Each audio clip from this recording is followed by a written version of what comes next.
But and then I ended up fostering the one chrysalis for my friend who was leaving. But it was such a fascinating experience. And to learn more about the monarchs, I went online to YouTube and I just started searching, everything about monarch butterflies. And I watched a whole bunch of documentaries and saw the whole process from the beginning to the end. And they are such fascinating creatures. They are the only species of the butterflies that have this migration to Mexico. And depending on where you live, so I'm in New York, right? I'm upstate New York, where we get the 4th generation of these caterpillars. So the migration starts in Mexico, and the 1st generation of monarchs makes it up to, say, like the Carolinas. Okay. Right? They go there, lay eggs, and then they die. I think they live only a couple of weeks, like 8 weeks or 12 weeks, something like that. And then the caterpillars that are born in South Carolina, once they turn into butterflies, they fly up to about Washington, D.C. area, lay eggs there, and then they die, right? The caterpillars from there, the butterflies from there end up coming up to New York and Canada and lay eggs, and they die, right? So the generation that are born in the Canada and New York area actually live the longest. They live about 9 months. Wow. And they fly all the way from Canada and New York all the way back down to Mexico to start this cycle again, which is like so fascinating. And how they get there, they don't know. I mean, it's not like one generation teaches the next generation to get there, because they die, right? But they said that they actually, they have like a radar in their head. So they know whether the sun is out or not. They keep the sun to the one side of their vision. So they know, their flight patterns. They know certain mountain ranges that they have to cross over, and water.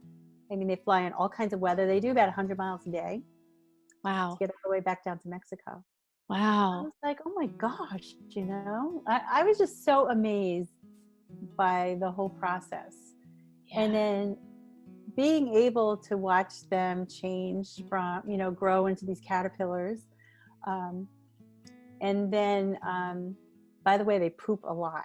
So if you really? buy yourself a habitat, oh yeah, caterpillars, oh my gosh.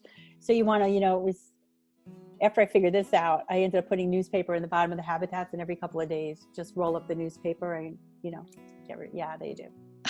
Interesting. Yeah, it's really interesting. So butterflies don't pee or poop at all. They just, all their energy, that's stored is from eating when they were a caterpillar.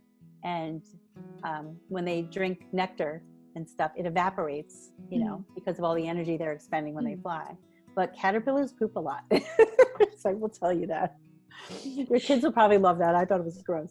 So I hurried up and kept cleaning that up, But yeah, the whole process, I mean, mine took a little longer to emerge than it said. Most of them take about 2 weeks. Mine would take an average of 3 weeks. I think it's because we have cooler nights where I am. But very interesting, they live for a couple of weeks as caterpillars. They are eating machines. That's all they're doing. And then at some point they'll find the bottom of a leaf to hang on, or they'll crawl up to the top of your habitat, and they spin a little silk pad, and they hang in a J hook. And that's how they're getting ready to go into the chrysalis, And their antennae are kind of alert and kind of curled, and right before they're going to go into the chrysalis, their antennae kind of droop and just hang. And you see them do like this whole wiggle kind of thing. And it happens in a matter of like a minute. All of a sudden, they're out of their skin and in this beautiful chrysalis that the only way I can describe, I put pictures up actually. I have a Facebook page that I opened up for this talk today. It's called The Butterfly Lady.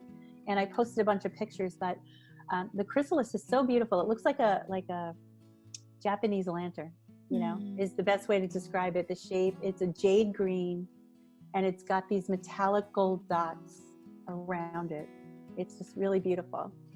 And they're in the chrysalis again for probably about another 2 weeks, 2 to 3 weeks.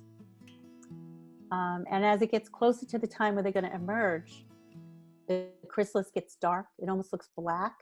And then it gets translucent, and you can actually see the monarch's wings through it. Mm.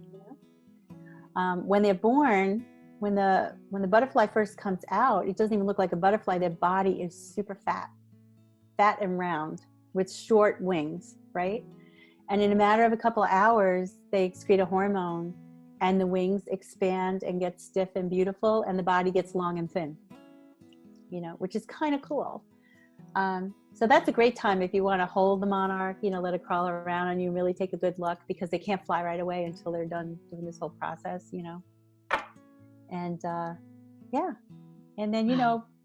depending on what time of day they hatch, that, if they hatch in the morning or early afternoon, because they say wait until their wings are, totally thoroughly dry. I mean, they won't even try to fly until that point anyway. About 3 to 5 hours later, if there was still a lot of sunlight, it was really cool to just let them go and watch them take their first flight off. If it was later in the day, I would keep them until the next morning and release them. And also their wings are like little solar panels. They really need heat, like 65 degrees and above, to really take off, and they love sunlight. So if it was like a rainy day for a couple of days, I posted a little video.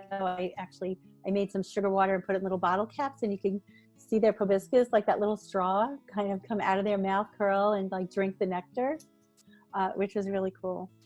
So, I had no experience with butterflies, did not know anything about butterflies other than I always thought they were really beautiful and cool little creatures. And yeah, it's like, look, now I know all this stuff about butterflies, and now I'm on this mission to save them. I planted milkweed all over my yard. I hope it comes up this year. And I encourage everyone to do the same thing. If you don't want to go, all the way like I did and have a habitat and walk them through, all of the steps, just, if you could start planting milkweed, you could buy a little packet for like $2, $3, and just sprinkle it. I would say sprinkle it in the edges of the yard, because it does grow tall. It gets a beautiful flower on it. But that's the least we can all do, is just plant milkweed around. Other species will drink from it too, but the monarchs, that is the only plant that they will lay eggs on.